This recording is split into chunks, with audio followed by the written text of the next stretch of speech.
सेती मालतन कीड़ी तुलना होवनी जे तिस मनो न विसरै।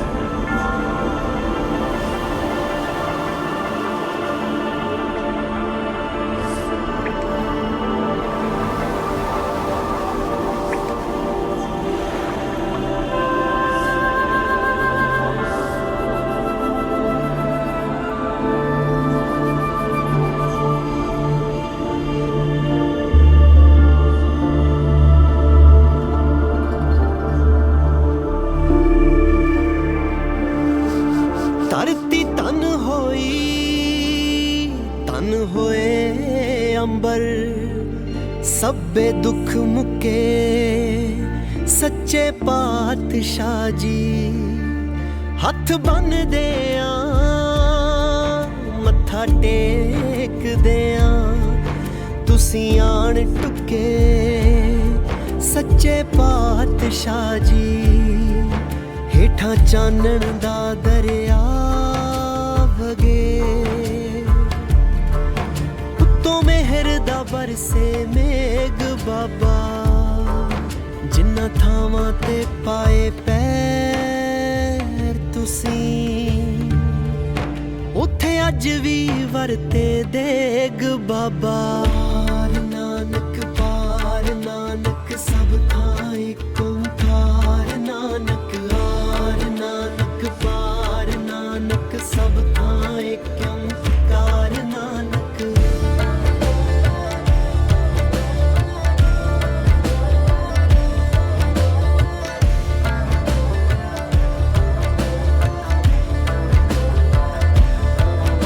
तू नूर दा फुटदा चश्मा ऐ, तू रोशनियां दी रेखा ऐ। एक तेरा ही दरबार सच्चा, बाकी सब भरम भुलेखा है। तेरा शब्द सुना वैराग होवे, तन मन दे बदलन वेग बाबा। नानक पार नानक सब थां इक ओंकार नानक। नानक पार नानक सब थां Ik Onkar Nanak.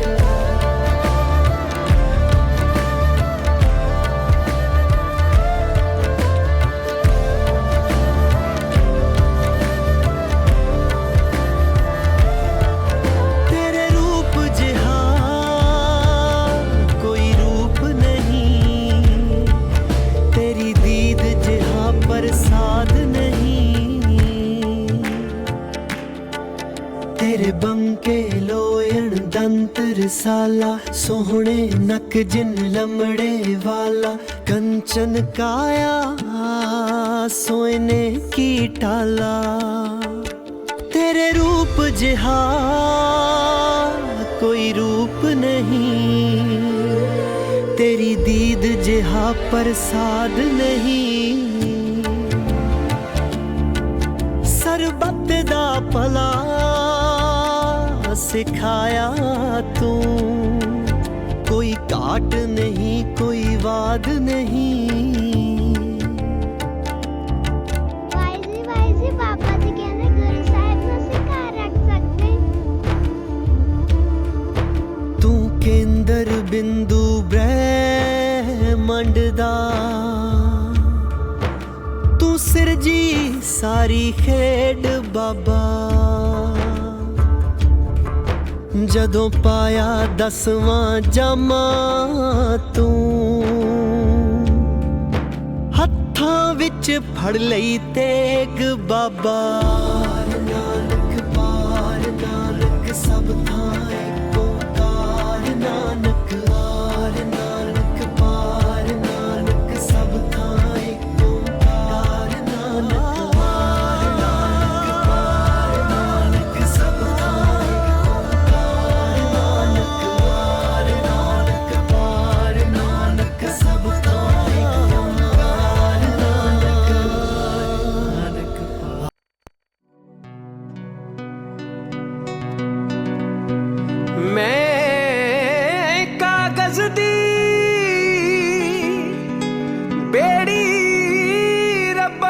Hello hello hello hello hello hello hello hello hello. तू मैनू पार लंघाया, शुक्र करा मैं तेरा हरदम, मैं जो मंगया सो पाया।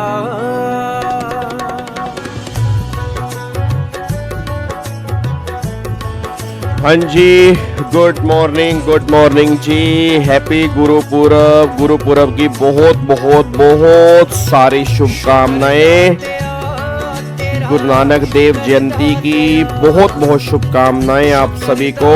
हंसते रहें, हमेशा आगे बढ़ते रहें, तंदुरुस्त रहें, चुस्त रहें।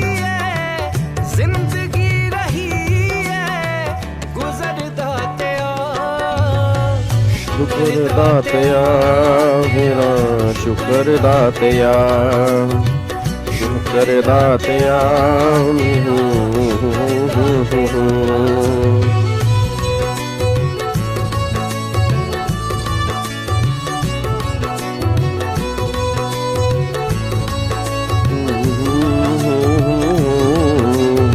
आम रहा या खास होवाए कदे, हाँ जी, हाँ जी, हाँ जी मेरे मित्रों। फुल मेहनत दा पै जावे एह करां दुआवां में। हैप्पी गुरुपुरब जी। गुरुपुरब की वो सारी शुभकामनाएं मेरे यारों, मेरे दिलदारों। Good morning Shivani, good morning Alok, good morning Naaz, good morning Manoj, good morning Yash, good morning Sagar, good morning Shivani, good morning Prachi, good morning Seema, good morning Ramdev, Isha, very good morning ji. क्या हाल चाल है आप सभी के? बढ़िया जी, चलो बहुत बढ़िया, बढ़िया ही होना चाहिए। अच्छा, आज शाम को 7 बजे मैं आपके आईबीसी की बुक की अनाउंसमेंट कर दूंगा। ठीक है, आपकी आईबीसी की बुक प्रिपेयर हो चुकी है, समरी बुक। जो इलेक्टिव वाला आईबीसी है 100 मार्क्स का, वो टोटल 225 पेज में बुक को कंसाइज करने की मैंने कोशिश की है। और जो सीआरवीआई वाला ईबीसी है 40 नंबर का, तो उसको 150 पेज में मैंने कंसाइज करने की कोशिश की है। ठीक है, तो आज शाम को मैं 7 बजे अनाउंसमेंट करूंगा अपने चैनल पर वीजी स्टडी हवाले पर। तो सारे बच्चे वहां पर पहुंच जाना, जितने भी सीएस की प्रोफेशनल की फैमिली के बच्चे हैं। तो आपके लिए बुक तैयार हो चुकी है, और उसके अंदर मैंने एक और तुम्हें सरप्राइज दी है। अब वो तुम्हें शाम को ही पता लगेगा, अभी नहीं बताऊंगा, फिर वो ना सारा सरप्राइज ना खत्म हो जाता है। ठीक है, तो वो शाम को ही बताऊंगा, शाम को 7 बजे जब उस वीडियो को देखेंगे। उस वीडियो के अंदर एक और सरप्राइज तुम्हें देखने को मिलेगा। ठीक है, अब वो देख लेना शाम को 7 बजे। ठीक है जी, done done done done done done. चलो बहुत बढ़िया जी। ठीक है, अच्छा, और कल हमारी क्लास है, मैं आपको बता दूं 7 तारीख को आपकी क्लास नहीं होगी जी। मतलब क्लास वैसे नहीं होगी, वैसे है। मतलब 7 और 8 तारीख, इन दोनों दिन में 2 रिकॉर्डिंग डालूंगा। ठीक है, सुबह 9 बजे 2 रिकॉर्डिंग डालूंगा, सुबह 9 बजे। 7 तारीख को भी एक रिकॉर्डिंग आएगी, उसमें क्या होगा, उसमें पीपीआईआरपी होगा जी। तो हमारा पीपीआईआरपी था ना, उसके अंदर वो होगा। 8 तारीख को जो रिकॉर्डिंग आएगी उसमें आपका सेक्शन नंबर 52 एंड 53 होगा, वोटरफॉल अरेंजमेंट वाला। ठीक है, तो उसमें आपका 52 53 होगा वोटरफॉल अरेंजमेंट वाला। 9th को हमारा संडे है, तो 10th को फिर हम मिलेंगे, और 10th को हमारा लिक्विडेशन जो है वो खत्म हो जाएगा, क्योंकि लिक्विडेशन हमारा सेक्शन 54 तक ही है। ठीक है ना, लिक्विडेशन हमारा 54 तक ही है। उसके बाद फिर 55 से हमारा फास्टैग सीआरपी स्टार्ट हो जाएगा जी। ठीक है, फिर कुछ अपील वाले सेक्शन है। अब जो अपील वाले सेक्शन है वैसे वो सीआरवीआई के अंदर नहीं है, बट वो इलेक्टिव वाले आईबीसी के अंदर है जी। डन, चलो अब आ जाओ इधर, देखो ध्यान से, अब यहां पे सुनो ध्यान से। अब हमें क्या करना है पहले वो समझ लेते हैं। कल वाली क्लास में हमने क्या किया था? कल वाली क्लास में हम सेक्शन नंबर 36 तक देख चुके थे। 36 तक हमने लिक्विडेशन एस्टेट की बात कर ली थी कि लिक्विडेशन एस्टेट क्या होता है। अच्छा, हमने जर्नी स्टार्ट की थी 33 से। 33 से हम 36 तक कैसे पहुंचे थे, याद है कुछ आपको? 33 में हम कैसे आए थे, याद है? 33 में कैसे आए थे? 33 में हम ऐसे आए थे कि जब 32A तक के सभी सेक्शन फेल हो गए थे, जब सीआरपी नहीं हुआ, जब कोई रिजोल्यूशन प्लान नहीं आया, या resolution plan up to mark नहीं था, या सीओसी को लगा लिक्विडेशन करना चाहिए, तो उस केस में फिर हम लिक्विडेशन के पास आ गए थे। लिक्विडेशन का जो ऑर्डर आया था वो सेक्शन 33 में आया था। फिर 34 में जब ऑर्डर 33 में जब ऑर्डर आया तो 34 में लिक्विडेटर की अपॉइंटमेंट की गई। 34 में लिक्विडेटर की अपॉइंटमेंट की गई। 35 में उस लिक्विडेटर के राइट्स एंड ड्यूटीज बताए गए, और उस राइट्स और ड्यूटी में एक पॉइंट यह था कि लिक्विडेटर को लिक्विडेशन एस्टेट बनाना पड़ेगा। अब वो लिक्विडेशन एस्टेट क्या होता है वो सारी बातें 36 में थी, उसमें क्या क्या आएगा और क्या क्या नहीं आएगा वो सारी बातें हमने कल वाली क्लास में डिस्कस कर ली थी। अब जो सेक्शन हमें करने हैं दैट इज 37 से लेकर 42 तक के सेक्शंस हैं। ये बात ये बोलते हैं कि जब लिक्विडेटर अपॉइंट हुआ, जब लिक्विडेशन एस्टेट बना, तो याद करो लिक्विडेटर की ना एक और रिस्पॉन्सिबिलिटी थी कि वो क्रेडिटर से क्लेम कलेक्ट करेगा। अब क्रेडिटर से वो क्लेम कलेक्ट करेगा तो जो वो क्लेम कलेक्ट करेगा उस क्लेम को वेरीफाई भी करेगा। अब ऐसा नहीं है कि वो सारे क्लेम एक्सेप्ट ही कर लेगा, कुछ क्लेम को वो रिजेक्ट भी कर सकता है अगर उसको लगेगा ये क्लेम सही नहीं है, तो उससे रिलेटेड ये हमारे सेक्शन है। उसके बाद सेक्शन नंबर 37 जो है वो लिक्विडेटर की पावर की बात करेगा कि जो हमारा लिक्विडेटर है उसकी क्या क्या पावर्स है, मतलब जो इस कंपनी से रिलेटेड इंफॉर्मेशन है वो इंफॉर्मेशन लिक्विडेटर कैसे एक्सेस कर सकता है, कौन कौन सी पावर लिक्विडेटर को दी गई हैं, वो सारी बातें आपकी 37 में लिखी हैं। ठीक है, तो सबसे पहला हम 37 करेंगे। 37 से लेके 42 तक के सेक्शन जो है पहले हम वो डिस्कस करेंगे। देन 43 से लेके ना 51 तक के सेक्शन, वैसे मैंने रेगुलर बैच के अंदर भी ज्यादा टाइम लगा के कराए नहीं थे क्योंकि ये एग्जाम के लिए इतने इंपॉर्टेंट सेक्शन नहीं है, ना ही प्रैक्टिकली इतने इंपॉर्टेंट है, बट फिर भी हमारी रिवीजन क्लास चल रही है। मैंने आपसे वादा किया कि मैं सब कुछ करा के चलूंगा, तो एक बार हम इसकी रिवीजन भी करके चलेंगे वैसे।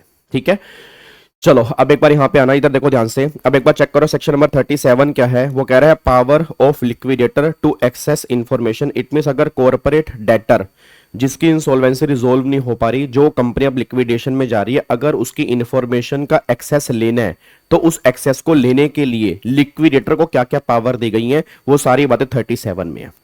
अब 37 क्या कह रहा है, चेक करो। 37 कह रहा है जी, when a company goes into liquidation the liquidator must identify all assets of the corporate debtor. भाई कॉर्पोरेट डेटर की सभी एसेट्स को आइडेंटिफाई करने की पावर उसके पास है।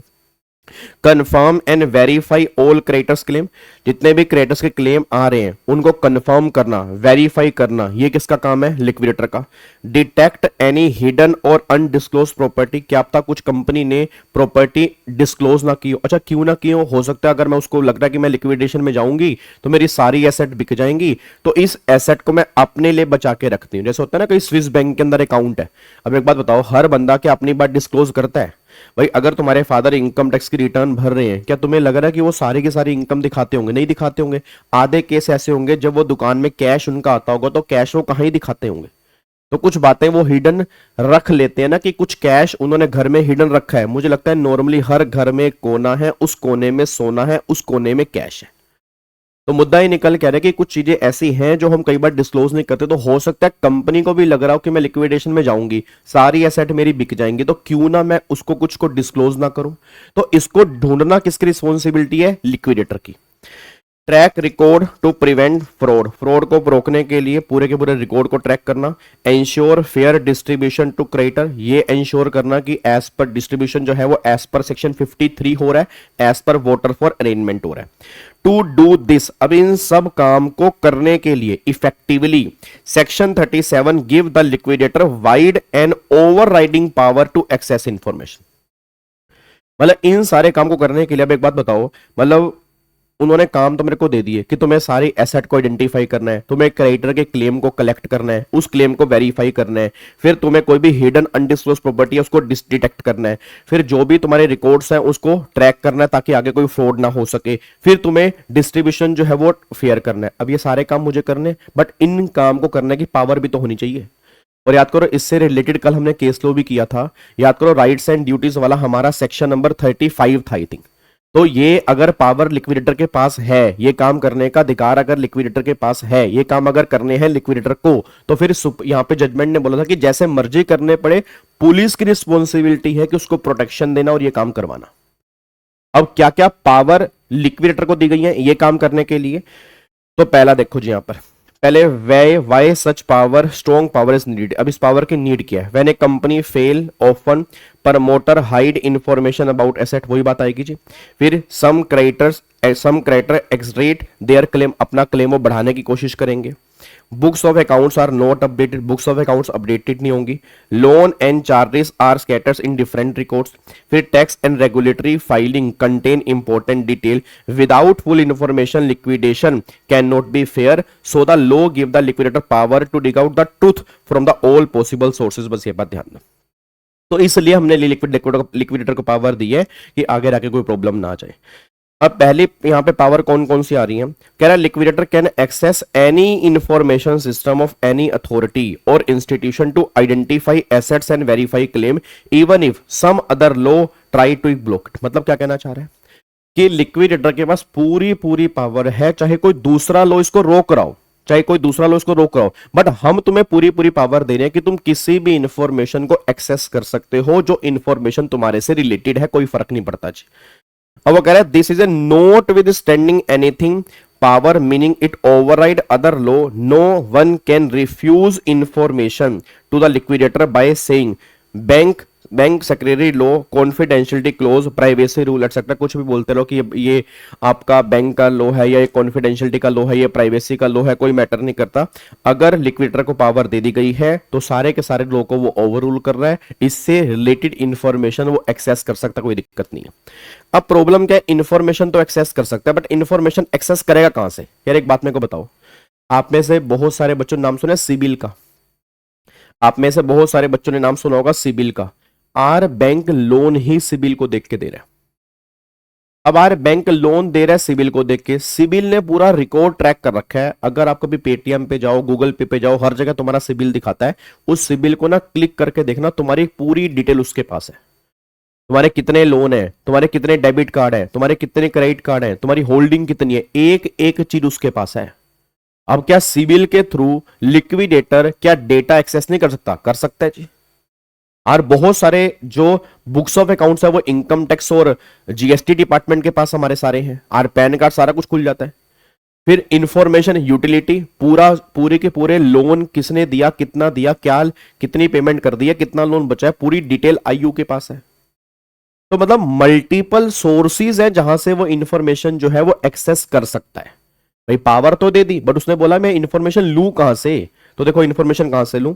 Sources from where liquidator can access information, the liquidator can obtain information from IU. तो सबसे पहला जो है आईयू से इंफॉर्मेशन जो है वो यहां पे लेके चलेगा। इंफॉर्मेशन यूटिलिटी उसको बताएगा कि कितना लोन है, उसने कितना लोन दिया, तुमने कितना लोन एक्सेप्ट किया, दोनों की कंसेंट यहां पर है। फिर तुमने कितना लोन रीपे कर दिया, कितना लोन बचा है, पूरी डिटेल जो है वो यहां पे आएगी। फिर क्रेडिट इंफॉर्मेशन सिस्टम सीआईएस हो गया, for example banking credit database, credit reporting agency, वही बात आ गई ना सिबिल, फाइनेंशियल रिपोर्टिंग सिस्टम हो गया। This help liquidator check loan security and default. उसके बाद गवर्नमेंट एजेंसी, फिर मान लो आरओसी है, एमसी है, इनकम टैक्स है, जीएसटी डिपार्टमेंट है, रेरा अथॉरिटी है, लैंड रिकॉर्ड ऑफिस है, आरटीओ है, पीएफ डिपार्टमेंट है, मतलब इन सब से वो इंफॉर्मेशन एक्सेस कर सकता है, कोई दिक्कत वाली बात यहां पे नहीं है। उसके बाद सिस्टम रिकॉर्डिंग लाइबिलिटी, भाई अगर कोई अपने लाइबिलिटी रिकॉर्ड की अपने सिस्टम में, अब उसको चेक करना है कि वो लाइबिलिटी अभी की है, कंटीजेंट लाइबिलिटी है, वो भी उसको एक्सेस करने की पूरी पावर है। फिर securities and asset registered, this include platform where mortgage charge, ठीक है, दैट इज हाइपोथेटिकेशन और प्लेज आर रिकॉर्डेड, मतलब जहां पर ये चीजें रिकॉर्ड की जाती हैं उनको भी एक्सेस करने की पूरी पावर है। इस सोर्स के माध्यम से भी वो इंफॉर्मेशन एक्सेस कर सकते हैं। फिर आईबीबीआई डेटाबेस, अब आईबीबीआई का अपना डेटाबेस है, आईबीबीआई की वेबसाइट के ऊपर जाओगे वहां पर पूरी डिटेल है, आप चेक करो आईपीए आईपी, पूरी डिटेल आईबीबीआई के पास होती है। तो liquidator can check insolvency related database maintain by IBBI और एनी अदर सोर्स, अगर कोई सोर्स और नोटिफाई करेगा आईबीबीआई तो वहां से भी इंफॉर्मेशन जो है वो एक्सेस कर सकता है। तो मोटा मोटी 6 सोर्सेज हैं जहां से वो एक्सेस कर सकता है और 6 के 6 नाम याद होने जरूरी है। तो पहला सोर्स क्या निकल के आ रहा है? पहला सोर्स निकल के आ रहा है आईयू। दूसरा क्या निकल के आ रहा है? Credit information system. तीसरा फिर क्या निकल के आ रहा है? Government agency. चौथा फिर क्या निकल के आ रहा है? System recording liabilities. पांचवा क्या निकल के आ रहा है? Securities and asset registered. और लास्ट में क्या निकल के आ रहा है? IBBI database. इन 6 सोर्सेज से वो इंफॉर्मेशन जो है वो एक्सेस कर सकते हैं, बस ये पर ध्यान दो। क्या बात समझ में आ रही है जी? पक्का पक्का। तो यहां पे अगर मोटा मोटी अगर आप देखोगे सेक्शन नंबर 37 में ना 3 बातें बोली हैं। पहली बात, लिक्विडेटर को क्या क्या करना है, उसको करने के लिए क्या क्या पावर है, और पावर में एक्सेस ऑफ इंफॉर्मेशन है, उसके क्या क्या सोर्सेज हैं। तो ये 3 बातें हमें सेक्शन 37 ने बताई हैं। पहली बात, क्या क्या करना है, उसको करने के लिए क्या क्या पावर है, और पावर में इंफॉर्मेशन एक्सेस करना है, उसको एक्सेस करने के लिए सोर्सेज कौन कौन से होंगे। तो ये सारी बातें 37 में निकल के आ रही हैं। क्या बात मेरी समझ में आ रही है? पक्का पक्का। तो ये हमारी पावर्स जो है वो 37 के माध्यम से निकल के आती हैं। अब आगे वो कह रहा है section 37 does not only empower liquidator, यहां पे वो कह रहा है it also give right to creditors, any creditors can give the liquidator for financial information relating to the corporate debtor. मतलब क्रेडिटर भी लिक्विडेटर से इंफॉर्मेशन मांग सकता है अगर उसको कुछ चेक करना है, और ये लिक्विडेटर की रिस्पॉन्सिबिलिटी है कि अगर क्रेडिटर ने मांगा तो उसको जमा करानी है विद इन 7 डेज के अंदर। देखो यहां पे क्या लिखा है, Once a creditor requests information, the liquidator must provide it within 7 days or give a written reason for refusal. उसको रीजन देना पड़ेगा। This protect creditor and increase trust। बस ये बात ध्यान दो। तो सिंपल सी बात है, ये क्रेडिटर का इंटरेस्ट और इंक्रीज करता है कि हाँ हम इंफॉर्मेशन जो है हम लिक्विडेटर से मांग सकते हैं। क्या बात समझ में आ रही है? तो पहले तो लिक्विडेटर ने इंफॉर्मेशन ली, अब अगर लिक्विडेटर से क्रेडिटर को लेनी है तो उसकी पावर भी यहां पे सेक्शन 37 में दी गई है। क्या बात समझ में आ रही है जी? पक्का पक्का। तो ये पॉइंट आपका सेक्शन नंबर 37 में निकल के आता है कि लिक्विडेटर को कौन कौन सी पावर्स यहां पे निकल के आ रही हैं, वो सारी बातें आपकी यहां पे हैं जी। अब उसके बाद यहां पे आ जाओ जी। अब नेक्स्ट पॉइंट यहां पे आता है सेक्शन नंबर 38। अब 38 ये बात कह रहा है कि जितने भी क्लेम है उसको क्या करना है, कंसोलिडेट करना है। भाई जो भी क्लेम आ रहे हैं ना, क्लेम, अब क्लेम किसके होंगे, क्रेडिटर्स के। क्लेम किसके होंगे, क्रेडिटर्स के। तो वो सारे क्लेम कंसोलिडेशन करने की रिस्पॉन्सिबिलिटी जो है वो लिक्विडेटर की है। अच्छा, अब कंसोलिडेशन आई थिंक तुम्हें समझ में आ गया होगा। कंसोलिडेशन का मतलब होता है कंबाइन करना। तो आपने एक चैप्टर भी पढ़ा होगा ना अकाउंट्स के अंदर, सीएफएम के अंदर, कंसोलिडेशन का। ऑब्वियस सी बात है। तो वहां पर उसका मतलब क्या था कि कंसोलिडेट करना। भाई जो उस कंपनी है, उस कंपनी की जितनी मतलब एसोसिएट कंपनी है, उन सबकी बैलेंस शीट को कंसोलिडेट करना। तो वही जितने भी टोटल क्लेम क्रेडिटर्स के हैं उन सारे क्लेम को कंसोलिडेट करना। तो ये पावर है जो लिक्विडेटर की है। देखो जी यहाँ पे section 38 prescribe A time period for collection of claim by the liquidator. It also specify the method by which different category of creditor can submit and prove their claim. मतलब पहली बात तो उसने क्या बोला कि भैया टाइम पीरियड बताएगा कब तक क्लेम कलेक्ट करनी है। दूसरी बात क्या बोला, वो मेथड स्पेसिफाई करेगा किस मेथड से क्रेडिटर अपना क्लेम जमा करवा सकते हैं और कैसे क्लेम अपना प्रूव कर सकते हैं। फिर रिसीट और कलेक्शन ऑफ क्लेम सेक्शन 38(1). अब यहां से स्टार्ट हो रहा है 38(1). Provide that liquidator shall receive और collect the claim of creditor within a period of 30 days from the date of commencement of liquidation. भाई जब तुम्हारा लिक्विडेशन कमेंस हो उसके 30 दिन के अंदर अंदर तुम्हें सभी क्रेडिटर से क्लेम कलेक्ट कर लेने हैं। 30 दिन का टाइम दे रहे हैं कि जब लिक्विडेशन कमेंस हुआ। अच्छा, लिक्विडेशन कमेंस कहां से हुआ, ऑब्वियस सी बात है जहां से लिक्विडेशन ऑर्डर आया, तो वहां से 30 दिन के अंदर तुम्हें सभी क्लेम जो है वो कलेक्ट करने हैं। Submission of claim by financial creditor according to section 38(2). A financial creditor may submit a claim to the liquidator by providing record of such claim with an information utility. IU के थ्रू वो अपना claim जमा करवा देगा क्योंकि IU के अंदर पूरी डिटेल होती है। In cases where the information relating to the claim is not recorded in IU, अभी तक ये क्लेम आईयू में रिकॉर्ड ही नहीं हुआ, तो फिर फाइनेंशियल क्रेडिटर अपना क्लेम ऐसे जमा कराएगा जैसे ऑपरेशनल क्रेडिटर कराता है। मतलब वैसे तो फाइनेंशियल क्रेडिटर क्लेम जमा कराएगा आईयू के थ्रू, बट अगर उसका लोन आईयू में रिकॉर्ड ही नहीं हुआ, अगर उसका लोन आईयू में रिकॉर्ड ही नहीं हुआ, तो फिर जैसे ऑपरेशनल क्रेडिटर जमा करा रहे हैं वैसे वो अपना क्लेम जमा कराएगा। अब देखो ऑपरेशनल क्रेडिटर कैसे करा रहे हैं जी। An operational creditor may submit a claim to the liquidator in such form and in such manner and along with supporting document. मतलब उसको सपोर्टिंग डॉक्यूमेंट कि हाँ भाई इतनी सैलरी बनती है, इतना डिफॉल्ट हुआ है, मटेरियल मैंने इतना सप्लाई किया था, ये उसका बिल है, तो साथ में सपोर्टिंग डॉक्यूमेंट आपको अटैच करने पड़ेंगे।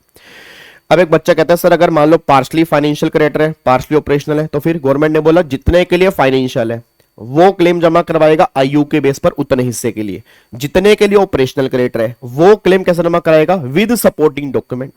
और अगर as a financial creditor IU में रिकॉर्ड नहीं है तो फिर जैसे ओसी जमा करा रहा है वैसे जमा करा देना। बट कुछ नहीं है, इन दोनों बातों को मिला के ये नीचे वाला पॉइंट बना है। तो जितने हिस्से के लिए वो एफसी है वो फॉलो करेगा एफसी के रूल, जितने हिस्से के लिए वो ओसी है वो फॉलो करेगा ओसी के रूल। देखो वही लिखा है, a creditor who is partly FC और partly OC shall submit claim to the liquidator to the extent of FC, जैसे सबसेक्शन 2 में लिखा है, और जितने के लिए वो ओसी है जैसे सबसेक्शन 3 में लिखा है, वही बात यहां पे लिखी हुई है। ठीक है। फिर विड्रॉल और वेरिएशन ऑफ क्लेम, क्या क्रेडिटर क्लेम वेरी अपना विड्रॉ करके उसको वेरी कर सकता है? बिल्कुल कर सकता है जी। एक क्रेडिटर में विड्रॉ और very his claim under section 38 with in 14 days of submission, मतलब उसे सबमिट किया उसके 14 दिन के अंदर अगर उसे अपना क्लेम चेंज करना है, वेरी करना है, तो वो कर सकता है, कोई दिक्कत वाली बात नहीं है। ये आपका सेक्शन नंबर 38 निकल रहा है। हाँ नहीं, कोई दिक्कत तो नहीं है। अब मेरे को सारे बच्चे बताओ सेक्शन 38 में क्या हुआ? 38 में क्लेम को क्या किया गया? कलेक्ट किया गया। क्लेम को क्या किया गया? कंसोलिडेट किया गया। अब क्लेम हमने कलेक्ट कर लिए। सेक्शन 39 कहता है इस क्लेम को क्या करना है? वेरीफाई करना है। क्या करना है? इस क्लेम को वेरीफाई करना है। अब वो कह रहे हैं section 39 provide the procedure to be follow for verification of claim by the liquidator. अब उसमें क्या लिखे? According to section 39(1) liquidator shall verify the claim submitted under 38, जो क्लेम 38 में सबमिट किए उसको वेरीफाई करना है within such time as specified by board.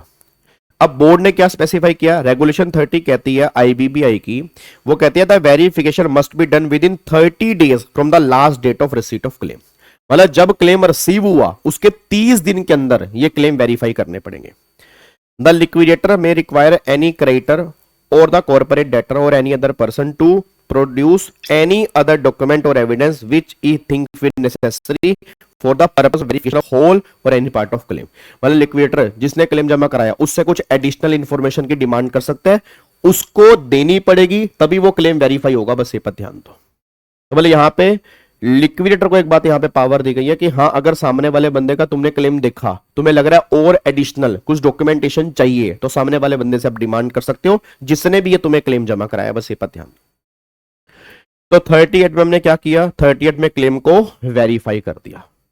पहले कलेक्ट किया, फिर 38 में क्या किया? वेरीफाई कर दिया। सॉरी 39 में, 38 में कलेक्ट किया, 39 में वेरीफाई कर दिया। अब सेक्शन 40, अच्छा यहां पर क्या लिखा है? यहां पर भी वही बात लिखी है कि जजमेंट ये बात कहती है कि इन केस प्रसाद गैम्पेक्स star agro machine it was held that in case the resolution plan not approve, resolution plan approve नहीं हुआ, लिक्विडेशन ऑर्डर पास हो गया, in such case it will be open to the appellant to file claim before the liquidator in accordance with the provision as referred above and the liquidator will decide the claim under section 40 या 40 में ही हमारे वही बात आ गई ना। वही same judgement के अंदर भी ये बात लिखी है कि अगर तुम्हारा रेजोल्यूशन प्लान अप्रूव नहीं हुआ, लिक्विडेशन ऑर्डर आ गया, तुम्हारा क्लेम अभी भी जमा हो सकता है, कोई दिक्कत वाली बात नहीं है। अभी भी तुम्हारे पास क्लेम जमा करवाने की ताकत है और लिक्विडेटर तुम्हारा क्लेम वेरीफाई भी करेगा, कलेक्ट भी करेगा और एडमिट करेगा या रिजेक्ट करेगा, वो सारी बातें सेक्शन 40 में है। अब देखो यहां पे क्या है? वेरीफाई कर लिए। अब सारे क्लेम वेरीफाई करने के बाद ऐसा तो है नहीं कि क्लेम एक्सेप्ट करेंगे या सारे क्लेम रिजेक्ट करेंगे, तो देखो उस केस में क्या होगा जी। Section 40 lay down the procedure for admission और रिजेक्शन ऑफ द क्लेम।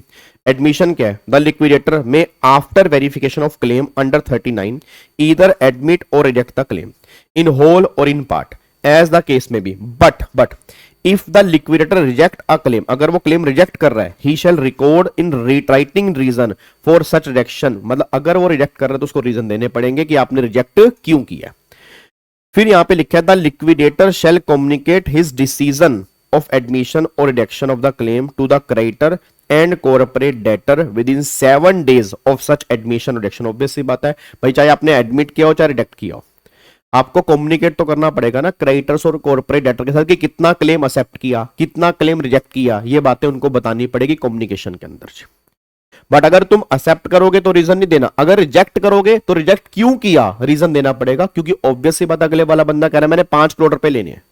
अब अगर मैंने 5 करोड़ रुपए लेने हैं तो भैया उस क्लेम को आपने अगर रिजेक्ट कर दिया तो आपको रीजन देना पड़ेगा ना। सीआरआई के लिए जी ऑलरेडी मैंने अपना रिवीजन क्लास और मैराथन यूट्यूब पे डली हुई है जी, आप एक बार प्लेलिस्ट में जाओगे वहां पर मैराथन आई थिंक 9 घंटे की सीआर की भी मैराथन वैसे यूट्यूब पे डाल रखी है मैंने, और आईबीसी की तो ये चल ही रही है जी, आईबीसी का तो चल ही रहा है। ठीक है, चलो अब अगले पॉइंट पर आओ जी। अब यहाँ पे देखो determination of value of claim. अब इस क्लेम अगर मान लो किसी वैल्यू में डाउट हो रहा है, अगर मान लो किसी वैल्यू में डाउट है, अब अगर मान लो किसी वैल्यू में डाउट है, उस वैल्यू को डिटरमाइन करवाना है, तो ये रिस्पॉन्सिबिलिटी किसकी है? लिक्विडेटर की। Section number 41, section 41 provide that, ठीक है, the liquidator shall determine the value of claim admitted under section 40 in such manner as may be specified by the insolvency and bankruptcy board of India. अच्छा, अब अगर किसी को problem हो रही है कि यार ये तो क्लेम जो इन्होंने एक्सेप्ट किया ना, ये कम एक्सेप्ट किया, ज्यादा था क्लेम, एक्सेप्ट कम किया, या मेरा क्लेम रिजेक्ट कर दिया, क्लेम रिजेक्ट होना ही नहीं चाहिए था। वैसे तो क्लेम एक्सेप्ट वाले केस में अपील नहीं होगी, बट अपील कब होगी? अगर मान लो मैंने कहा मेरे 50 करोड़ बनते हैं, तुमने एक्सेप्ट किया 30 करोड़ का, तो 20 करोड़ तुमने एक्सेप्ट नहीं किया, मतलब एक्सेप्टेंस तो हुई बट एक्सेप्टेंस कम हुई, या तुमने मेरा क्लेम ही रिजेक्ट कर दिया। उस केस में गवर्नमेंट अपील की बात कर रही है कि तुम अपील कर सकते हो अगर तुम्हें लग रहा है कि लिक्विडेटर ने काम गलत कर दिया। देखो यहां पे क्या लिखा है जी, अकॉर्डिंग टू सेक्शन 42 एक क्रेडिट और may appeal to the NCLT against the decision of the liquidator assenting or rejecting the claim within 14 days of the receipt of such decision। मतलब जब डिसीजन आया उसके 14 दिन के अंदर जो है वो क्लेम कर सकते हो। वरज व्हाट्सएप कर सकते हो, आप व्हाट्सएप करो, बिल्कुल आप ऑडियो भेजो मुझे, आपको रिप्लाई करूंगा। ठीक है, अब आगे देखो जी। अब यहाँ पे गवर्नमेंट ये बात कहना चाह रही है, देखो यहाँ पे क्या लिखा है, यहाँ पे 2018 में अमेंडमेंट एक्ट की बात कह रहे हैं जी, that a creditor may appeal to the NCLT against the decision of the liquidator in both the scenario, चाहे वो एक्सेप्टेंस हो या रिजेक्शन हो, दोनों केस में जो है वो अपील कर सकती हो। ठीक है ना, दोनों केस में जो है वो अपील पॉसिबल है, ये बात यहाँ पे गवर्नमेंट कहना चाह रही है। तो ये हमारा सेक्शन नंबर 42 है। अब एक बात देखो, अच्छा एक तुम्हें याद है, मोटा मोटी सेक्शन तुम्हें याद आ रहे हैं? हमने 42 तक सेक्शन कर लिए, देखो 42 तक, तो 1 से 42 तक क्या क्या पढ़ा हमने, थोड़ा सा बता सकते हो? चलो पहले आप मेरे साथ याद करने की कोशिश करना, फिर आप खुद रफ में लिखने की कोशिश करना कि हमें सेक्शन वाइज थोड़ा बहुत रिकॉल हो रहा है या नहीं हो रहा, क्योंकि सेक्शन वाइज अगर रिकॉल होगा ना थोड़ा कॉन्फिडेंस बढ़ेगा, ताकि जब तुम्हें एग्जाम में लिखना होगा, मान लो ओपन बुक पेपर है तो ओपन बुक पेपर मान लो 100 नंबर वाला, अब तुम्हें सेक्शन नंबर से अगर ध्यान आ गया कि ये पॉइंट यहां लिखा है, तो कम से कम वो सेक्शन खोल तो सकते हो। तो अगर मैं यहां पे बात करता हूं, सेक्शन नंबर आपका 42 तक है ना, पहले 1 से स्टार्ट करते हैं। 1 से हम स्टार्ट करते हैं। तो पहली बात 1 में क्या निकल के आ रहा है? तो 1 में शॉर्ट टाइटल, एक्सटेंट और कमेंसमेंट। 2 में क्या निकल के आता है? Applicability of the code. 3 में क्या निकल के आता है? 3 में आता है आपका डेफिनेशन। 4 में क्या आता है? Applicability of part number 2। यहां से पार्ट नंबर 2 स्टार्ट हो जाता है, वो 1 करोड़ से ऊपर का डिफॉल्ट होना चाहिए। फिर 5 में क्या निकल के आती हैं? डेफिनेशंस निकल के आती हैं। 6 में क्या निकल के आता है? Who may initiate CIRP। CRP कौन इनिशिएट कर सकता है। फिर 7 में क्या निकल के आता है? फाइनेंशियल क्रेडिटर एप्लीकेशन कैसे डालेगा। फिर 8 में क्या निकल के आता है? 8 में आता है वो डिमांड नोटिस, जो ऑपरेशनल क्रेडिटर पहले डिमांड नोटिस भेजता है ना, वार्निंग होती है, तो वो 8 में होता है। 9 में क्या निकल के आता है? ऑपरेशनल क्रेडिटर एप्लीकेशन कैसे डालेगा। 10 में है जो कॉर्पोरेट डेटर, मतलब कॉर्पोरेट एप्लीकेंट अपना इटसेल्फ एप्लीकेशन कैसे डालेगा, वो 10 में है। 11 में है person not eligible to file CIRP, कौन CRP फाइल नहीं कर सकता, मतलब कौन इनिशिएट नहीं कर सकता, वो 11 में है। 12 में आता है आपका टाइम लिमिट। टाइम लिमिट आती है कितने दिन में IBC में खत्म करना है। 12A में आता है विड्रॉल ऑफ एप्लीकेशन, कि एप्लीकेशन विड्रॉ कब कब कर सकते हैं जो आपने अपना एप्लीकेशन डाली है। ठीक है, उसके बाद फिर यहाँ पे अच्छा एक इस बीच में ना 10A भी आता है। 10A है सस्पेंशन, कि जहां पर IBC का लो खत्म हो जाता है। याद है बीच में जो आपको मैंने कहा था एक डेट आई थी, उस डेट के बीच में IBC लो चला ही नहीं था, वो 10A में है।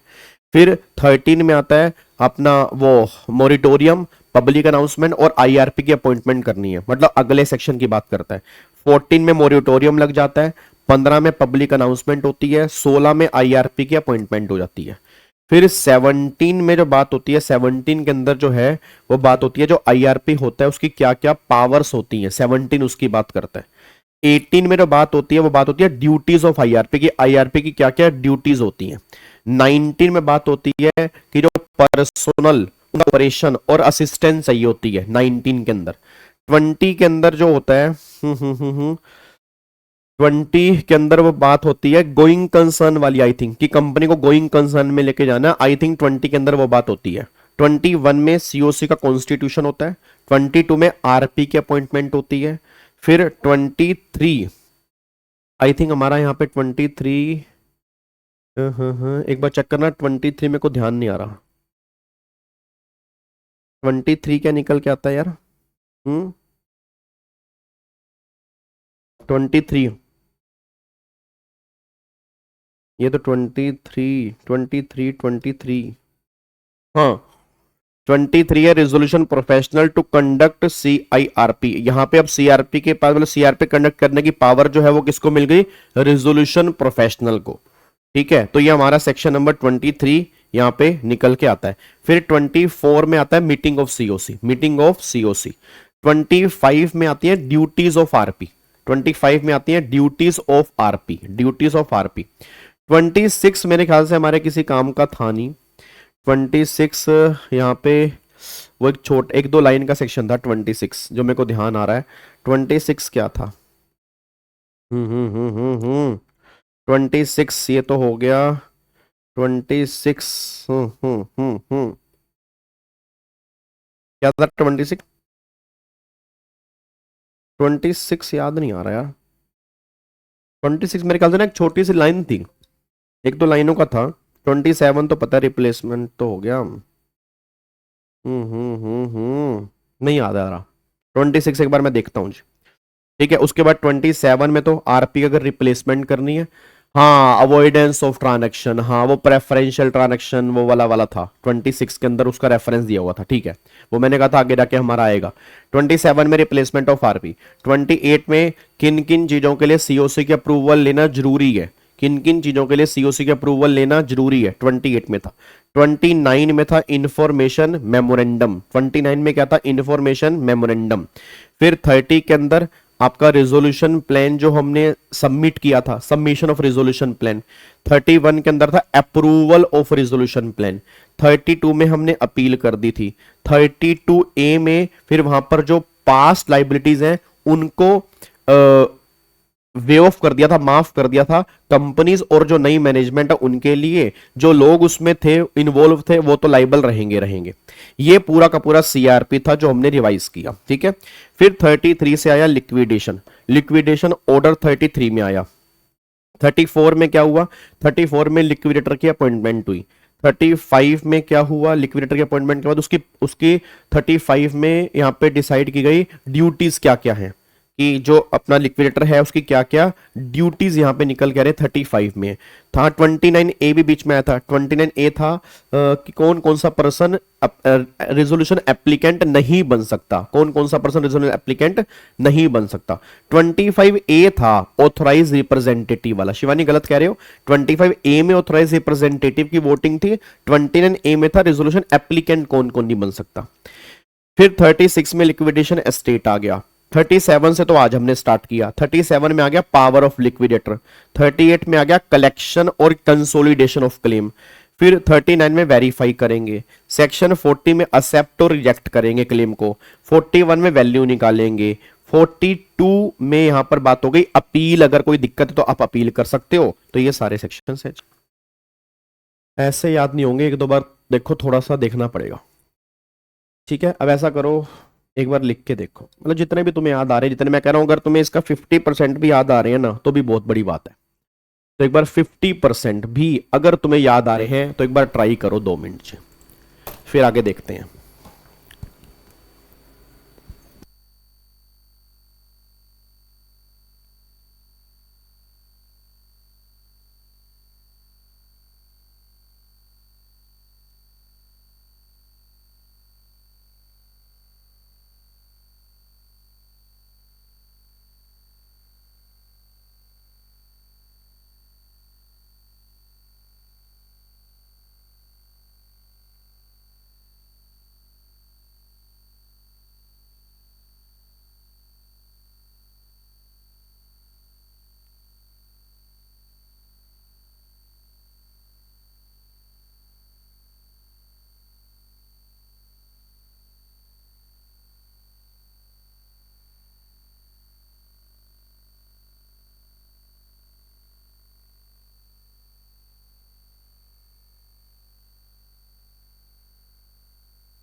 हाँ जी, फटाफट से लिखो जी।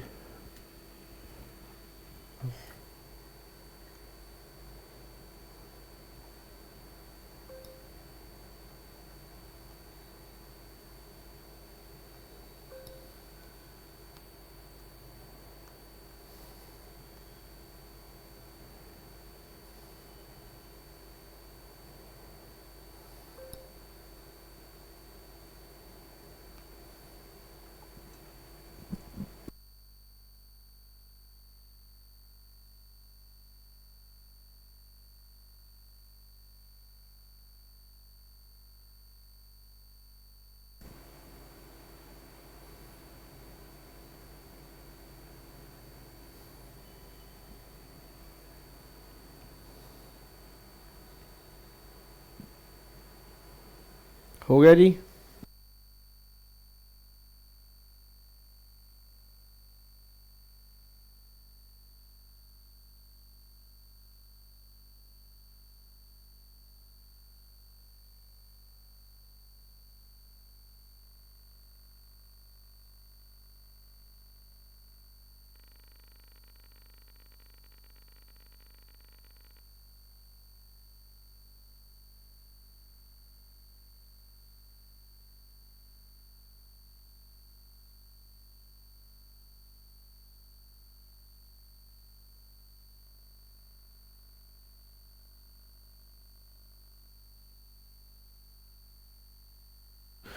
डन।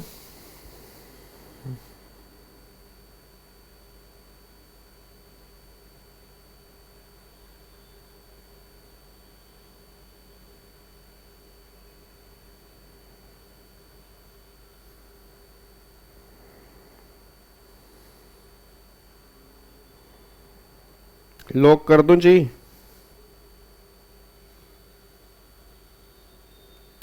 कितने सेक्शन याद आए? हाँ जी, 50% याद आ रहे हैं?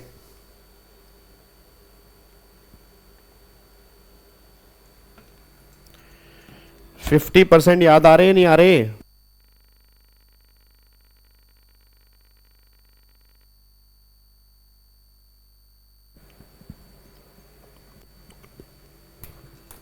सेक्शन 29 तक कर लिए, तो आगे कौन करेगा भैया? ओ मेरे आलोक भैया, आगे कौन करेगा? चलो बहुत बढ़िया।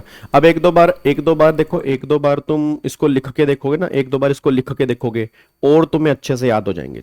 एक दो बार इसको अगर इसको लिखने की ट्राई करोगे और तुम्हें अच्छे से याद हो जाएंगे। ठीक है, अब सुनो ध्यान से। अब यहां पे आ जाओ। अब यहां पर हमारा सेक्शन नंबर 42 जो है ना, अब यहां पे हमारा सेक्शन नंबर 42 जो है वो खत्म हो जाता है। अब यहां से हमारा सेक्शन नंबर फिर 43 स्टार्ट होता है, और 43 जो है वो हमारा यहां से है। 43 से लेके आप मान के चलो, 43 से लेके ना 51 तक जितने भी सेक्शंस हैं, ये एग्जाम के लिए रेलिवेंट सेक्शन नहीं है। सर क्या इसमें से कभी क्वेश्चन नहीं बना? मुश्किल से कभी कई अटेम्प्ट के अंदर अगर एक बार तो बन गया, नहीं बना नहीं बना। सर हमारा अटेम्प्ट, हमें लग रहा है हमारा अटेम्प्ट ना कुछ अलग आएगा। वो हर बार बच्चे को लगता है, वो हर बार बच्चा बाहर आके बोलता है कि ऐसा अटेम्प्ट कभी बना ही नहीं। तो वो ऐसा नहीं है कि मतलब आप इस बार एग्जाम दे के आओगे, आप बाहर आके बोलोगे सर बिल्कुल ही हमारा अटेम्प्ट तो लग था, फिर अगली बार बच्चा अटेम्प्ट दे के आएगा, वो भी ये बात बोलेगा हमारा अटेम्प्ट तो पता ही नहीं कहां से आ गया था। तो ऑब्वियस सी बात है, मैं ये नहीं कर रहा इसमें से क्वेश्चन बन नहीं सकता, बट चांसेस बहुत रेयरली हैं इन सेक्शंस में से क्वेश्चन बनने की। अब इन सेक्शन का मैं तुम्हें क्रक्स बता देता हूं। इन सेक्शन का क्रक्स क्या है, पहले क्रक्स समझो, फिर इसको हम यहां पे रीड भी करेंगे। सिंपल लैंग्वेज के अंदर मैंने लिखने की कोशिश की है कि ताकि तुम्हें इजी रहे दिमाग में रखने के कि एक्चुअल में सेक्शन है क्या। अब ये सेक्शन जो है, सेक्शन 43 से लेकर 51 तक का ना एक ही क्रक्स है कि अगर कोई ट्रांजैक्शन प्रेफरेंशियल ट्रांजैक्शन हुई है, अगर कोई ट्रांजैक्शन मॉड्यूल से ही है जी, ये मॉड्यूल से ही इसको मैंने सिंपल लैंग्वेज में कन्वर्ट किया है। आप मॉड्यूल खोल के साथ में बैठ जाओ, मॉड्यूल में सेक्शन नंबर 43 ओपन कर लो, उसी को ही सिंपल लैंग्वेज के अंदर मैंने कन्वर्ट किया। ठीक है ना, उसी को मैंने सिंपल लैंग्वेज में कन्वर्ट करके यहां पे लिखा है। तो सेम मॉड्यूल, ऐसा नहीं है कि मैंने अपने खुद की लैंग्वेज लिखी है, मैंने मॉड्यूल की लैंग्वेज को ही उठा के सिंपल लैंग्वेज में कन्वर्ट किया जी। अब सुनो ध्यान से, मैं कहना क्या चाह रहा हूं। अब यहां पे क्वेश्चन ये है कि ये सेक्शन है किस चीज के, पहले समझते हैं कि ये सेक्शन है किस चीज के। अब सेक्शन 43 ना, एक बार 43 की हेडिंग पढ़ना। 43 है प्रेफरेंशियल ट्रांजैक्शन। क्या है? Preferential transaction. उसके बाद सेक्शन 44 आता है। 44 कहता है कि अगर तुमने प्रेफरेंशियल ट्रांजैक्शन की है तो एनसीएलटी क्या करेगा। 43 ने क्या बताया? प्रेफरेंशियल ट्रांजैक्शन क्या होती है। 44 कह रहा है कि अगर तुमने वो ट्रांजैक्शन की है तो एनसीएलटी के पास क्या पावर है। तो 43 44 ये दोनों जोड़ी में काम करेंगे प्रेफरेंशियल ट्रांजैक्शन की, ठीक है। उसके बाद फिर यहां पे आएगा सेक्शन नंबर 45, ये है अंडर वैल्यू ट्रांजैक्शन, कि आपने अगर कोई अंडर वैल्यू ट्रांजैक्शन की है। अंडर वैल्यू का मतलब आपने अपनी बिल्डिंग किसी रिलेटेड पार्टी को कम प्राइस पर बेच दी। क्यों बेची भाई? क्या रीजन तुम्हें कम प्राइस पर बेचने का? कोई ना कोई रीजन तो रहा होगा, तो उसको बोलते हैं under value transaction. That is section number 45। और 46 कहता है कि ये अंडर वैल्यू ट्रांजैक्शन आपने किस टाइम पर की है, ठीक है ना, किस टाइम पर। ऐसा नहीं है कि आपने कभी भी की हो, एक पर्टिकुलर टाइम है, आपने अगर उस टाइम पर की तो हमें प्रॉब्लम है। तो ये 46 में रेलिवेंट है। और फिर 47 ये बात कहता है, यहां पर अगर मैं सेक्शन 47 की बात करता हूं, सेक्शन 47 ये तो सुप्रीम कोर्ट की जजमेंट है। उसके बाद ये रहा सेक्शन 47, ये है कि अगर आपने अंडर वैल्यू ट्रांजैक्शन की है तो ऑब्वियस सी बात है, अब क्रेडिटर उस केस में क्या क्या कर सकते हैं, ठीक है, पावर्स क्या क्या है, मतलब क्रेडिटर्स की क्या क्या पावर है, एनसीएलटी क्या क्या कर सकता है, ये सारी बातें 47 में निकल के आती हैं। फिर उसके बाद सेक्शन 48 आएगा। सेक्शन 48 है व्हाट एनसीएलटी कैन, मतलब ऊपर क्रेडिटर्स को पावर दी गई, यहां पे एनसीएलटी को पावर दी गई। तो मतलब मोटा मोटी 43 44 थे प्रेफरेंशियल के, 45 46 47 48 ये चारों हैं अंडर वैल्यू के, ठीक है ना। ये चारों के चारों किसके हैं? ये अंडर वैल्यू के हैं, ये अंडर वैल्यू के हैं, ठीक है। ये चारों अंडर वैल्यू के। थोड़ा ना ब्लॉक बुला के चलना, तभी तुम्हें पेपर में इजी रहेगा, दिमाग में ना ब्लॉक लेके चलना। 43 44 प्रेफरेंशियल, 45 46 47 48 अंडर वैल्यू ट्रांजैक्शन। अब यहां पे अगला सेक्शन जो है 49 जो है, यहां पे transaction done to cheat creditors. अगर आपने कोई ट्रांजैक्शन की क्रेडिटर्स को चीट करने के लिए, जानबूझ के ट्रांजैक्शंस कीजिए आपने, ठीक है, आपको पता है कि ये इससे क्रेडिटर का नुकसान होगा, फिर भी आपने वो ट्रांजैक्शंस की है, तो सेक्शन 49 जो है वो उसकी बात करेगा।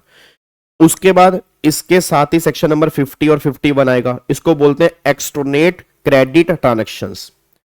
तो अगर आपने कोई एक्सट्रेट क्रेडिट ट्रांजैक्शन की है तो सेक्शन 50 और 51 के अंदर आएगा। फिर 52 और 53 से आपके वाटरफॉल अरेंजमेंट की बात हो जाएगी। तो ये 4 सेक्शन है जो बच्चों को प्रॉब्लम देते हैं, और नॉर्मली ये किसी भी क्लास में ना करवाए जाते हैं, हमेशा होमवर्क दिया जाता है। बट मैंने पहले ही बोला कि रेगुलर बैच के अंदर भी इसके ऊपर मैंने थोड़ा सा टाइम लगाया था, रिवीजन क्लास के अंदर भी टाइम लगाऊंगा, चाहे बने ना बने मैटर ये नहीं करता, जब एक बार हम कर रहे हैं तो कर लेते हैं, ठीक है ना। क्योंकि कम से कम पेपर में अगर बाई चांस क्वेश्चन बन जाए, क्योंकि हो सकता है कि आपका क्वेश्चन बन जाए, तो उस टाइम बिल्कुल दिमाग ब्लैंक ना हो कि भाई ये हो क्या गया है, समझ ही नहीं आ रहा होता क्या। जैसे इस बार क्वेश्चन बन गया हेयर कट क्या हो रहा है, बच्चे बाहर आके पूछ रहे हेयर कट क्या होता है गाबा सर। और मैंने कहा हेयर कट का मतलब 50 करोड़ रुपए देने थे, 30 करोड़ रुपए के अंदर वो एग्री हो गया, 20 करोड़ रुपए का उसने हेयर, अच्छा सर बट ये तो समझ नहीं आ रहा था ना। वही कई बार ना बिल्कुल बेसिक बातें नई दिमाग में क्लिक करती है एग्जाम के अंदर, और पहला क्वेश्चन ही हेयर कट का इस बार के एग्जाम के अंदर बना हुआ था। ठीक है जी, अब एक बार यहां पे आ जाओ फटाफट से, तो इसको देख लेते हैं यहां पर क्या क्या कहा गया जी। ठीक है, तो यहां पे सबसे पहले सेक्शन नंबर 43 एक बार वो देख लेते हैं। सेक्शन नंबर 43 की प्रेफरेंशियल, यहां पे आ जाओ जी, एक बार देखो सेक्शन नंबर 43 बात करते हैं प्रेफरेंशियल ट्रांजैक्शन क्या है। देखो यहां पर सेक्शन नंबर 43 क्या कह रहा है जी। अब वो कह रहा है सेक्शन नंबर 43 स्टॉप, हाँ जी, सेक्शन नंबर 43 स्टॉप। क्या स्टॉप? स्टॉप एक कंपनी कौन? Corporate debtor. किससे स्टॉप करता है? From favouring some creditor just before insolvency by paying them और giving asset only to them while ignoring other. अच्छा, मतलब तुम्हें पता लग गया तुम्हारी कंपनी इंसॉल्वेंसी में जाने वाली है, उससे पहले तुमने अपना इंतजाम कर लिया, तुमने कुछ क्रेडिटर्स को प्रेफरेंस दी। भाई क्रेडिटर्स बहुत सारे हैं, तुमने कुछ क्रेडिटर को पहले प्रेफरेंस दी, तुमने उनको एसेट ट्रांसफर कर दी, तुमने उनको पैसा ट्रांसफर कर दिया। क्यों भाई? बाकी क्रेडिटर की क्या दिक्कत है? भाई तुम्हारा कोई ना कोई लिंक है क्या उसके साथ? भाई तुम इंसॉल्वेंसी में जाने वाले हो, उससे इमीडिएटली पहले तुम ये काम करके बैठ गए, तो उसको रोकता है 43। Meaning of preferential transaction, if the company transfer property, money और security to a creditor guarantor for an old debt, आपने कोई लोन लिया हुआ था उसकी पेमेंट करने के लिए, because of this that person get more benefited than other would in liquidation. क्या कहना चाह रहे हैं कि आपने अभी इसको एसेट दे दी, ये ज्यादा फायदे में चला गया, अगर ये लिक्विडेशन में जाता, सेक्शन 43 में वोटल फॉर अरेंजमेंट में इसको पैसा मिलता, उससे ज्यादा बेनिफिट अभी हो गया इसको। तुम्हें पता था कि तुम्हारी कंपनी इंसॉल्वेंसी में जाएगी, फिर लिक्विडेशन में जाएगी, फिर वोटल फॉर अरेंजमेंट होगा, उसमें जो इसको पेमेंट मिलेगी ना वो कम मिलेगी, तो क्यों ना मैं अभी इसको पेमेंट ज्यादा कर दूं। तो वही यहां पे गवर्नमेंट कहना चाह रही है कि अगर तुम्हें लिक्विडेशन के बेस पे पैसा मिलता तो कम मिलना चाहिए था, अब तुम्हें ज्यादा मिल रहा है, तुम ज्यादा बेनिफिट में हो भी, तो ये ट्रांजैक्शन प्रेफरेंशियल ट्रांजैक्शन है, तुम्हें प्रेफरेंस दी गई है। तो why this rule exist, to ensure fair treatment of all creditors, सबके साथ फेयर ट्रीटमेंट होना चाहिए। A company should not secretly help friends, ठीक है ना, अपना फ्रेंड्स को हेल्प नहीं कर सकते, रिलेटिव और choose on creditor before going bankrupt.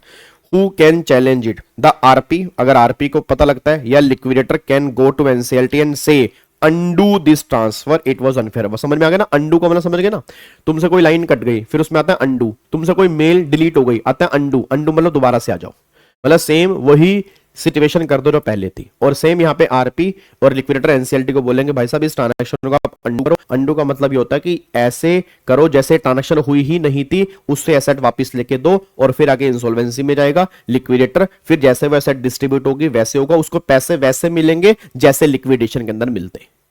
तो ट्रांजैक्शन को अंडू करना चाहिए, ठीक है, ट्रांजैक्शन को अंडू करना। तो NCLT can reverse the transaction. अब लोकिन ये ट्रांजैक्शन होनी कब चाहिए, NCLT check transaction done 2 year before CRP अगर रिलेटेड पार्टी है, और 1 ईयर बिफोर सीआरपी अगर अदर्स है। इससे पहले अगर हुई है तो उसको हम प्रेफरेंशियल नहीं मानेंगे, उसको हम जेन्युइन मानेंगे। ये टाइम लिमिट के अंदर अगर हुई है तो फिर प्रेफरेंशियल वाली बात में कवर करेंगे। गवर्नमेंट बस इतनी सी बात कहना चाह रही है, ठीक है। If transfer happen in this period it can B question, उस पर क्वेश्चन रेज हो सकता है। व्हेन इज नॉट प्रेफरेंशियल, इसको हम प्रेफरेंशियल कम नहीं मानेंगे। नॉर्मल बिजनेस ट्रांजैक्शन, जो तुमने ट्रांजैक्शन की, तुम्हारा ऑर्डिनरी कोर्स ऑफ बिजनेस यही है, और तुम्हारा ऑर्डिनरी कोर्स ऑफ बिजनेस ही किसी को पैसे देने का है और तुमने उसके अकॉर्डिंग उसको पैसे दिए, तुम ये नहीं कह सकते कि तुमने कोई चोरी की है, प्रेफरेंशियल ट्रांजैक्शन की है। तुम्हारा बिजनेस ही एसेट आगे देने का है, तुमने उसके बेस पे तुमने एसेट दी उसको, तो हम ये नहीं कह सकते कि आपने प्रेफरेंशियल की है। Ordinary course, security given for new money और न्यू वैल्यू, मतलब आपने बदले में सिक्योरिटी ली है तो कोई दिक्कत वाली बात नहीं है। Registered with IU with in 30 days, आपने इस ट्रांजैक्शन को आईयू में रजिस्टर्ड कर दिया 30 दिन के अंदर, आईयू को भी इस बात का पता है, और अगर आईयू ने ओके की है तो ऑब्वियस सी बात है फिर ओके होगा ना। फिर court order transfer still reversible, still reviewable, मतलब अगर कोर्ट का ऑर्डर आ गया उसके बेस पे आपने ट्रांजैक्शन की है तो फिर गवर्नमेंट कह रही फिर हम कौन होते हैं कुछ कहने वाले। तो इन 4 केस में गवर्नमेंट कह रही प्रेफरेंशियल ट्रांजैक्शन नहीं मानेंगे अगर आपने इन 4 केस में की है।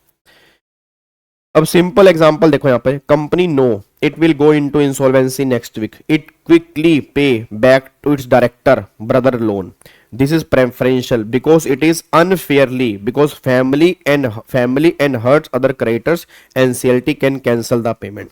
Section 43 stop a company from doing last minute favour payment to special people before insolvency. ये 43 का क्रक्स निकल के आ रहा है कि आपने इंसॉल्वेंसी से कुछ टाइम पहले आपने किसी को पेमेंट की है, किसी को फेवर की है, तो वो चीज गलत है। कई बार होता नहीं, हर्षित राणा, अब क्रिकेट में कह रहे हर्षित राणा ही कैप्टन बन सकता है, हर्षित राणा ही वो, तो कई बार लोग कह रहे हैं फेवरेटिज्म कि गौतम गंभीर का फेवरेट प्लेयर है हर्षित राणा, तो हो सकता है वो प्रेफरेंस दे रहा उसको, हो सकता है ना, क्या पता उसको वो खिलाना चाह रहा हो। तो ऐसे ही अगर लग रहा है कि हाँ भाई यहाँ पे प्रेफरेंस दी गई है, उसको प्रेफरेंशियल ट्रांजैक्शन बोलेंगे।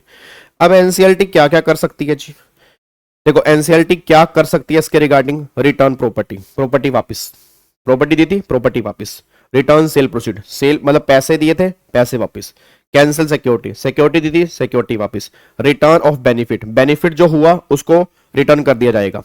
उसके बाद revive guarantee, if guarantee was cancelled due to preference it can be revive, मतलब अगर गारंटी कैंसिल कर दी थी, भाई मैं तुम्हें गारंटी देता हूं कि मैं तुम्हें पेमेंट कर दूंगा, ये गारंटी कैंसिल कर दी ना, guarantee revive. New security can be created. NCLT can order fresh security charge to protect other creditors.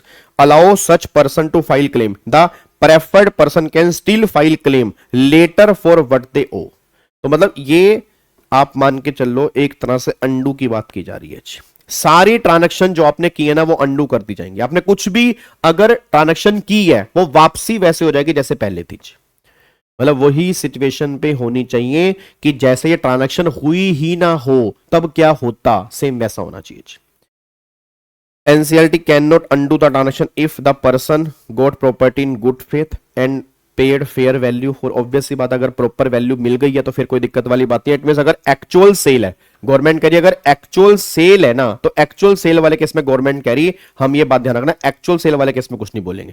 भाई 100 रुपए की सेट है, मैंने 100 रुपए की बेच दी तो काम खत्म हो गया ना।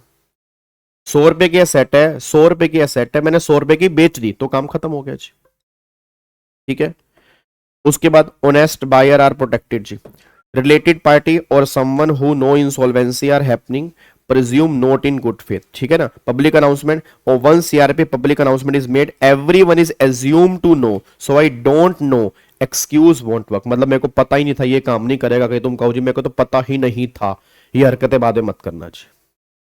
तो अल्टीमेटली हाँ बिल्कुल सही बात है, कंट्रोल जेड, कंट्रोल जो कहते हैं ना कंट्रोल सी कंट्रोल वी, तो कंट्रोल जेड करके वापस से अंडू कर देते हैं तो वो इस कंट्रोल जेड हो जाएगा जी। तो आपने कंट्रोल सी करके कंट्रोल वी पेस्ट कर दिया था वहां पर, तो वो कंट्रोल जेड है, पूरी इंफॉर्मेशन जो है वो वापस आ जाएगी, जैसे पहले था वैसे हो जाएगा जी। तो ये प्रेफरेंशियल के अंदर एनसीएलटी की पावर है।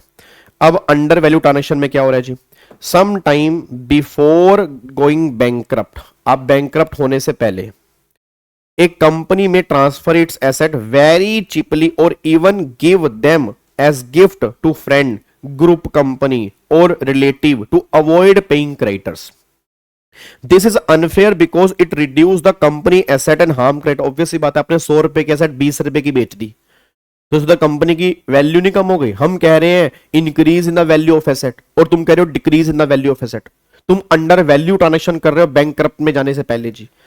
Section 45 says, if the resolution professional or liquidator find that company transfer property for very less value or gifted it and it was not a normal business transaction, then the RP must apply to NCLT to cancel the transaction and reverse it. आप इसको reverse करो। मान लो example, एक company है land worth rupees 10 crore रुपए, 1 month before insolvency it sell to a sister company 50 lakh रुपए की। बताओ 1 करोड़ रुपए की लैंड 10 करोड़ रुपए की लैंड 50 लाख की बेच दी भाई, क्यों भाई? It gift machine worth rupees 1 crore to a friend. These are undervalue transaction. NCLT can cancel them and bring back asset। बस ये पर ध्यान दो। ठीक है, उसके बाद सेक्शन 46, अब ये ट्रांजैक्शन हुई कब हो, to decide whether a transaction is under value the law check when it happen. अगर if the deal within 1 year before insolvency suspicious, it was, अगर रिलेटेड पार्टी है तो 2 साल, वही वहां पर सेम बात यहां पे थी ना। अगर नॉर्मल केस में तो 1 साल है, रिलेटेड पार्टी वाले केस में 2 साल है, तो जो हमने प्रेफरेंशियल वाले केस में किया ऑलमोस्ट सेम यहां पे है। If such under value deal are found in this period, RP can challenge the NCLT. NCLT can also appoint independent expert to check the real value of the asset. If company sell to cheap within 1 year or 2 year in case of related party, NCLT can cancel the deal. The goal is to protect creditor and prevent promoter from taking away company asset cheaply before insolvency. हमारा main purpose जो ये है कि बाकी जो लोग इस company से जुड़े हुए हैं उनको इन चीजों से बचाना। और प्रैक्टिकल लाइफ ऐसा बहुत होते हुए देखा गया। मैं दोबारा बोल दूं, प्रैक्टिकल लाइफ में ऐसा बहुत होते हुए देखा गया है कि हाँ भाई ये काम एक्चुअल में हो रहा है, अंडर वैल्यू ट्रांजैक्शन की जा रही है। प्रैक्टिकल लाइफ में ऐसा बहुत बार होते हुए देखा गया। अब उसके बाद देखो यहाँ पे जी, अब केस लो आया था एक, यहाँ पे जजमेंट आई थी जी यहाँ पे, whether certain transaction made by corporate debtor before insolvency were preferential under section 43। Supreme court ने बोला when a transaction become preferential, एक ट्रांजैक्शन को प्रेफरेंशियल कब माना जाएगा सुप्रीम कोर्ट के according, a transaction is preferential if company transfer property for benefit to a creditors, surety, guarantor for an old, वही debt आ गया, and it would that a person is better position than other creditor would get in section 53 waterfall। वही same line लिखी है जी, same line यहां पे लिखी है, सेम लाइन यहां पे लिख ली ना कि भैया अभी वो बेटर पोजीशन में है, अगर 53 में होता उससे ज्यादा अब ये बेटर पोजीशन में है। And it happen with in 1 year unrelated, 2 year for related, before insolvency, same बात यहां पे लिखी है जो भी हम सेक्शन के अंदर पढ़ के आए हैं। इफ ऑल अबव एग्जिस्ट तो ये प्रेफरेंशियल है। प्रेफरेंशियल कब नहीं है? वही ordinary course of business and is routine business, ये भी हम पढ़ के आए हैं जी। तो ड्यूटी ऑफ रेजोल्यूशन, आरपी की ड्यूटी क्या है? अगर आरपी को लगता है look at all past transaction up to 2 year before insolvency, separate related party versus unrelated transaction, analyze each transaction to see was it for an old debt, did it improve the creditor position unfairly, if yes file application to NCLT and reverse the transaction. वही same बात जो भी हम section 43 और 44 के अंदर पढ़ के आए हैं। RP must do proper forensic check, not blindly approve accounts. आंखें बंद करके काम नहीं करना, प्रॉपरली उसको फोरेंसिक, जैसे फोरेंसिक रिपोर्ट होती है ना, कहां कहां किसके थंब के निशान है, कहां का एक बाल का भी डीएनए टेस्ट होता है, वही सेम इस तरह से इन्वेस्टिगेशन करनी है। प्रेफरेंशियल और अंडर वैल्यू में फर्क होता है, प्रेफरेंशियल अलग है, अंडर वैल्यू अलग है। Preferential transaction no need to prove bad intention, under value transaction जो है require providing in proving that intent to cheat creditors. ठीक है, उसके बाद जी यहां पे फाइनल टेक अवे। अब यहां पे गवर्नमेंट कहना चाह रही है if a company give asset benefit to creditor before insolvency to favour them and outside ordinary business, such deal can be reverse by NCLT. ये सुप्रीम कोर्ट ने बोला। तो मोटा मोटी जो सेक्शन 44 ने बोला ना, वही सुप्रीम कोर्ट ने बोला। सेम सुप्रीम कोर्ट ने बोला जो 44 ने बोला। 44 भी तो यही था कि एनसीएलटी क्या करेगा, एनसीएलटी रिवर्स करेगा ट्रांजैक्शन कुछ। Section 47 under value transaction application by creditor.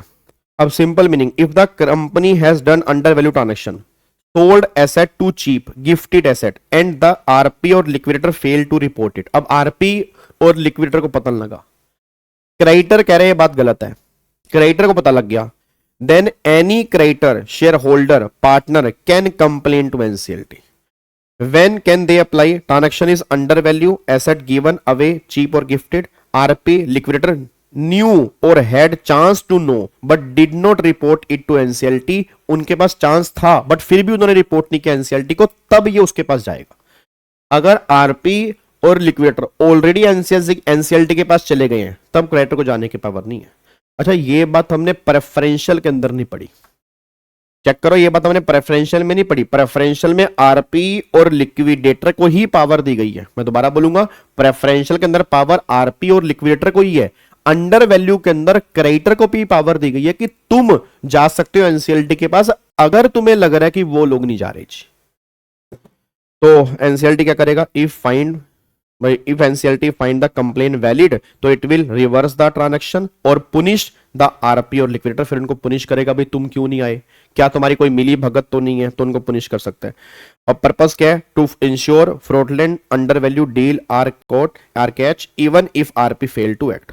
तो क्रक्स क्या निकल क्या रहा है? If RP does not report under value deal, any creditor share holder can approach NCLT and NCLT can reverse the deal and punish RP. वही same बात यहां पे आ रही है। क्लियर है जी?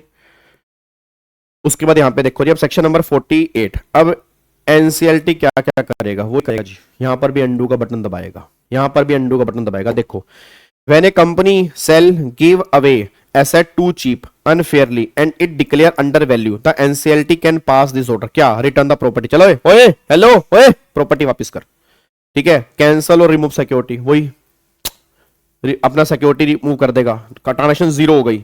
आस्क द बेनिफिशियरी टू पे बैक, जिसको benefit हुआ वापस कर पैसा, चलो वापस कर ओए वापस कर। The person who benefited from under value deal में be ask to pay money back to RP और लिक्विडेटर, ठीक है। फिर independent valuation payment, NCLT can order payment as decided by independent expert, meaning price will be calculated fairly by professional valuer, that amount must be paid. अगर लेना है तो फिर इतना अमाउंट देना पड़ेगा जो ये हमारा वैल्यूएशन ऑफिसर निकाल रहा है। तो NCLT can reverse the under value deal, bring back property value, cancel security and make beneficiary पे पेयर वैल्यू। ये बात यहां पे लिखी है, मतलब जो होगा सही होगा, गलत यहां पे कुछ भी नहीं होगा। सर क्या ये ट्रांजैक्शन होती हैं? तभी तो सेक्शन बने हुए हैं, और किस लिए बने हैं?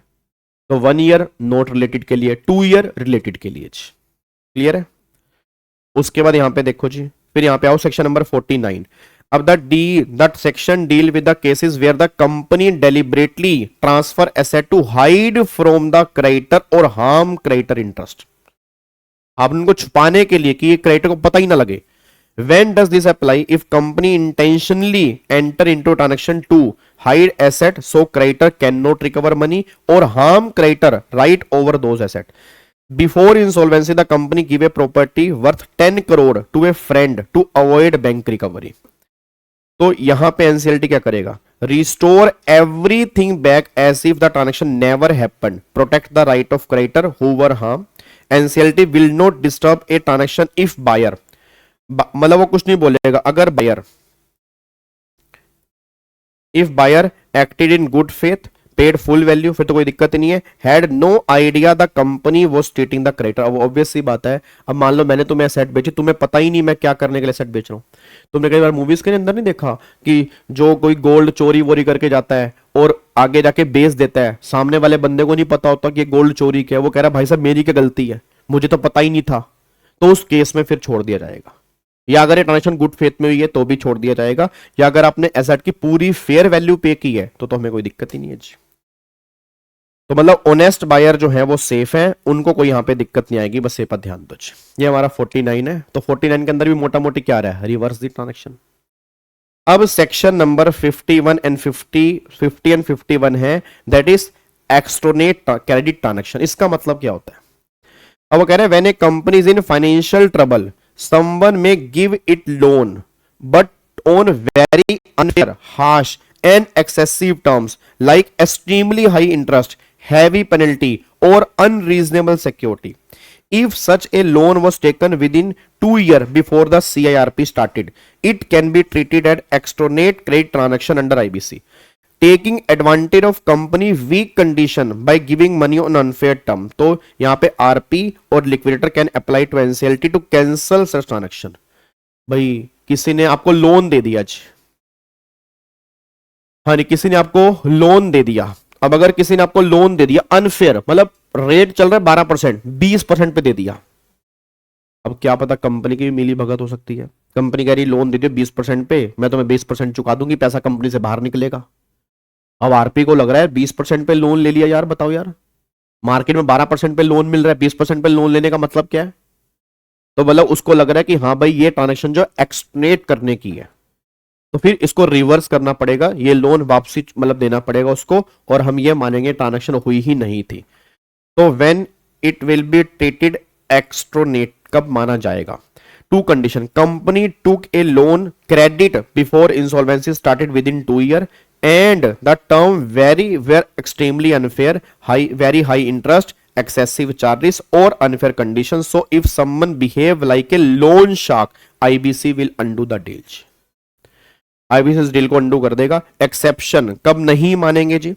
If the loan was given by regulated financial institution like bank, NBFC and is per law, then it will not be considered externate even if interest seems high. मतलब अगर ये एज पर लो लोन दिया गया, bank या NBFC ने कोई loan दिया है, चाहे इंटरेस्ट रेट थोड़ा ज्यादा है, कई बार सिबिल कम होता है.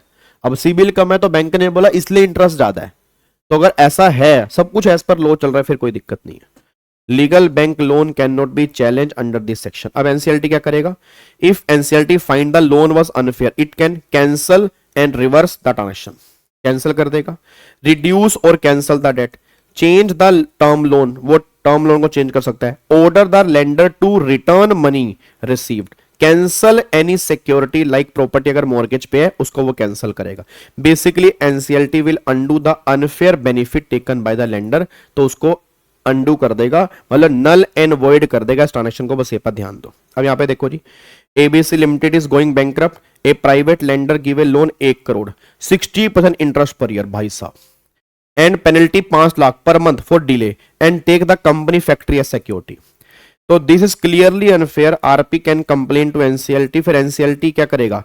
NCLT reduce interest to a normal rate, order return to extra money taken, cancel the security taken, to stop people from exploiting and a distressed company and to prevent last minute take unfair loan created to loot company asset. This protect the value of company and ensure fairness in IBC. ये बात यहाँ पे कहना चाह रहे हैं. तो एक बात बताओ, सारी ट्रांजैक्शन का क्रक्स क्या निकल के आ रहा है? सारी ट्रांजैक्शन का एक ही क्रक्स निकल के आ रहा है, चाहे प्रेफरेंशियल हो, चाहे अंडर वैल्यू हो, चाहे कोई ट्रांजैक्शन क्रेडिटर्स को चीट करने के लिए की गई हो, चाहे एक्सटर्नेट हो. अगर आरपी और लिक्विडेटर को पता लग जाती हैं, वो एनसीएलटी को बोलेंगे, एनसीएलटी हर ट्रांजैक्शन को नल एंड वॉइड करेगा। एक केस में बस पावर दी गई है क्रेडिटर्स को भी एनसीएलटी को बताने की, वो हमारी अंडर वैल्यू ट्रांजैक्शन है।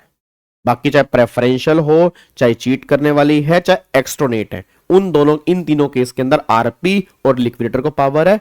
और वहां पर जो अंडर वैल्यू है वहां पे इन दोनों को तो है, बट अगर ये दोनों नहीं जाते तो क्रेडिटर को पावर हो जाएगी। क्या बात समझ में आ रही है जी? तो ये पूरा का पूरा पॉइंट है जी। तो अगर अब यहां से केस स्टडी बेस्ड क्वेश्चन बन जाता है तो बस एक ही बात हमें ध्यान रखनी है, नल एंड वॉइड। ये ट्रांजैक्शन हमें वापिस करनी पड़ेगी, ऐसा करना पड़ेगा जैसे ट्रांजैक्शन हुई ही नहीं है तो क्या होगा जी?